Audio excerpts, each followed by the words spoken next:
ჯან-ლუიჯი დონარუმა პრემიერ-ლიგაში. ტრანსფერზე მუშაობა დაწყებულია. ჯან-ლუიჯი დონარუმას პარიზული ისტორია დასასრულს უახლოვდება.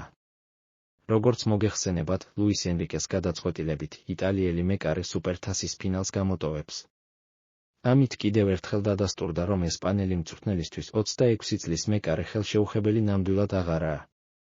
პარიზელთა კარს ტოტენჰემთან შეხვედრაში გუნდის ახალწვეული ლუკას შევალიე დაიცავს. დადასტურებულად შეგვიძლია იმის თქმა, რომ ჯან-ლუიჯი დონარუმას გაყიდვას მიმდინარე სატრანსფერო ფანჯრის დროს შეეცდება, რადგან პარიზელებს არ სურთ მომავალ წელს იტალიელი მეკარის უფასოდ დაკარგვა. ბოლო საათებში ჯან-ლუიჯი დონარუმა არაერთ ევროპულ გრანდს დაუკავშირეს. საუბარი იყო მანჩესტერ იუნაიტედსა და ჩელსიზე, თუმცა როგორც ახლა ირკვევა, პირველი ნაბიჯი მანჩესტერ სიტიმ გადადგა. დიახ, ინგლისურ კლუბსა და იტალიელი მეკარის აგენტს შორის პირველი კონტაქტი უკვე შედგას, სადაც მხარეებმა პოტენციურ ტრანსფერზე ისაუბრეს.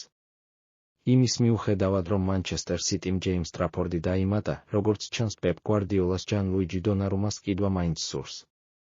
ჯან-ლუიჯი დონარუმას მანჩესტერ სიტიში ტრანსფერი დიდწილად ედერსონისა და სტეფან ორტეგას მომავალზეა დამოკიდებული. სანამ ქალაქელები იტალიელი მეკარის სანაცვლოდ პირველ შეთავაზებას გააკეთებენ, კლუბი ბრაზილიელის ან გერმანელი მეკარის გაყიდვას შეეცდება.